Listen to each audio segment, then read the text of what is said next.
E dende a FEGAMP, que visión tedes compartides sobre como está impactando todo isto aquí en Galicia? Bueno, eu creo que primeiro deberíamos primeiro felicitar polo traballo que fixo Faxa. Eu, no decálogo coincido plenamente no que poñen, pero eu creo que deberíamos tamén de situar o que é o escenario de Galicia, os 313 concellos que temos en Galicia, que cada un, ou a gran maioría, teña unha situación totalmente distinta. Aquí estamos falando de modernizar, de telexestión, de moitas cousas que son moi importantes, pero que hai moitos concellos que non teñen os servicios máis básicos aínda que poder prestar. E non digo concellos pequenos, digo concellos grandes. O sea, o meu concello, por exemplo, hai sitios onde non temos aínda saneamento. Poucos, pero algún queda. Ou onde non hai traída de auga municipal, non? Co cal, o que nos temos que plantear é o que temos. Estes retos están moi ben, os estudios están moi ben, pero eu creo que desde os concellos o que temos que facer é ver o futuro, pero ver o futuro como podemos chegar a eles, porque os concellos, ademais, sabemos a situación que hai hoxe en día, de que non temos máis funcións, máis cousas que facer dos os recursos, non? As competencias que nos dan son moitas, pero os recursos económicos son moi poucos. Entonces, o que temos que plantearnos é como os concellos podemos empezar a traballar e a creer realmente no ciclo integral da auga e podemos empezar a mellorar e que todos os veciños e as veciñas de todos os concellos podan ter o básico, saneamento e abastecemento, porque ademais despois hai que coñecer Galicia en profundidade, non? E hai moitos núcleos, hai desde os concellos que temos ciclo integral da auga ou que temos empresas municipais que o xestionamos ou que hai concesións que o xestionan. E despois hai incluso propias asociacións ou mancomunidades ou comunidades veciñais ou de asociacións que se dedican eles a xestionar a súa propia auga.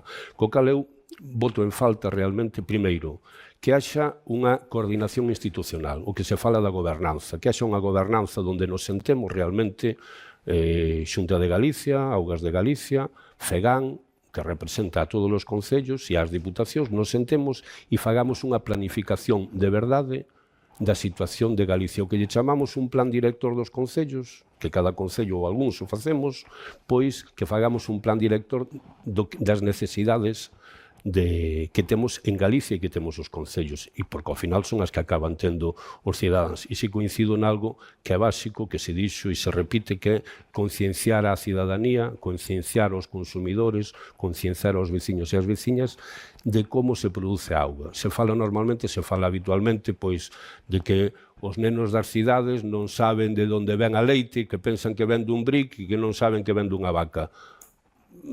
Facéndose un pouco de demagoxia ou tal, a xente realmente, os veciños e as veciñas, saben como se produce auga, sabe o custo que ten de levar a auga dunha captación que se empeza a facer nun río a donde lle chega a casa e despois o que depuramos, o que acaba indo á depuradora.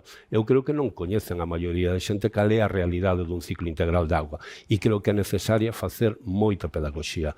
E iso eu o resumo porque creemos que é o importante e sempre o reclamamos así desde a FEGAN, que é a coordinación institucional, a gobernanza e o traballo conxunto entre as distintas administracións que inciden no ciclo integral da auga.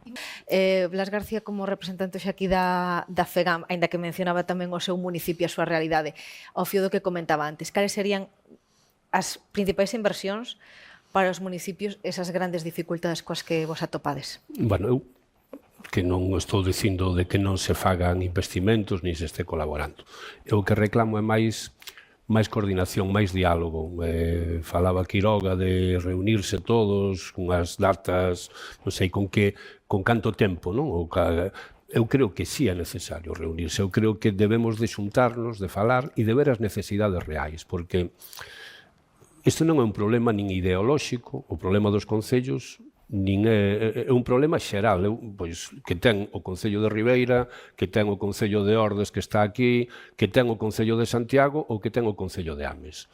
Cando falamos de fugas, as fugas se producen por unha razón, porque as tubaxes, os sistemas están moi anticuados. Estamos falando de que se fixe unha previsión no seu momento, cando se fixeron os saneamentos e os abastecementos, nunha época moi concreta para dar uns servicios a un número de poboación. Por desgracia, non todos os concellos de Galicia medramos. O exemplo está o que dicía Quiroga, concellos pequenos de 2.000, de 1.000 habitantes. Hai outros que sí medramos, afortunadamente, pero son infraestructuras que veñen de fai moito tempo, Que tamén é certo, e tamén temos que recoñecer os que pasamos pola política, ben xeral, no seu momento, que bueno, pois si temos que apostar entre invertir nun asfaltado dunha rúa ou nunha humanización dunha rúa e de facer un saneamento, bueno, pois vamos a apostar por facer un investimento nunha rúa porque se vai a ver máis do que se ve o saneamento, non? Tamén temos que dicilo. Pero, bueno, o que temos é que coñecer a situación da rede. E a rede, cando falamos aquí de tecnoloxía, digitalización, bueno, eu creo que hai moitos concellos en Galicia, a gran maioría, que eso da digitalización e da tecnoloxía lle son a... Cando chegará eso? Mi má, en que século queda eso? Porque a realidade é outra moi distinta. A realidade, pois non sei, o Concello da Baña, que queda cerca do meu, por exemplo, non ten depuradora. Tiñamos un proxecto, ademais conxunto, que ao final se descartou por varias razóns que eu acabo de entender, pero temos que baixar ao máis miúdo, non? E creo que, a pesar dos traballos que se fan de Augas de Galicia, que non os nego, se están facendo de auditorías e todo eso, creo que temos que ir un pouco máis abaixo, non? Porque o problema ao final o estamos xenerando todos, porque ao final todos compartimos as redes, todos, e ao final o saneamento ou cando hai uns malos hábitos acaban indo ao mesmo sitio todos, que son os ríos, e acabando contaminando. E ao final eso vai de uns a outros. Sufrimos nós aquí, se está arreglando a depuradora de Santiago, houve un fallo creo que foi no mes de outubro, quen o sufreu? Santiago non, o acabamos sufrindo o Concello de Ames, o Concello de Rois, o Concello de Brión, porque foi todo polo río abaixo. Entonces, eu creo que debemos de baixar á realidade. Está moi ben eso de fondos europeos, non todos podemos usar entrar nos fondos europeos.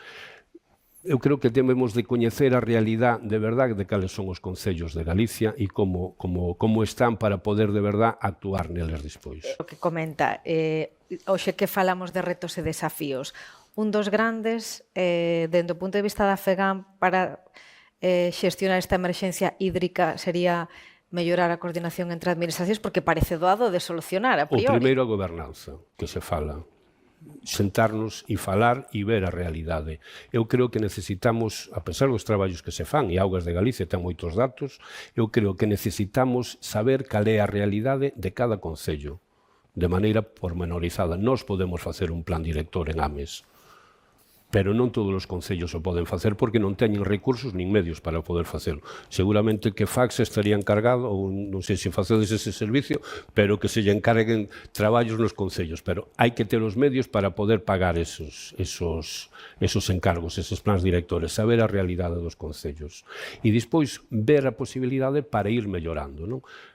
Sin duda, a concienciación social é super importante, pero despois hai moitos retos máis. Pero primeiro coñezamos a realidade, invistamos, fagamos investimentos nelas e adaptémolos ás realidades no momento que estamos, incluso planificación de futuro, como se está facendo cada vez que tens que facer unha actuación no entorno, pois xa se fan estudios a 50, 100 anos e hasta 500 anos que se di, 500 anos, mi má. Bueno, pois, oye, son estudios que se van facendo e é necesario saber o que vai a pasar no futuro para poder ir adaptando tamén esas infraestructuras que vayamos facendo.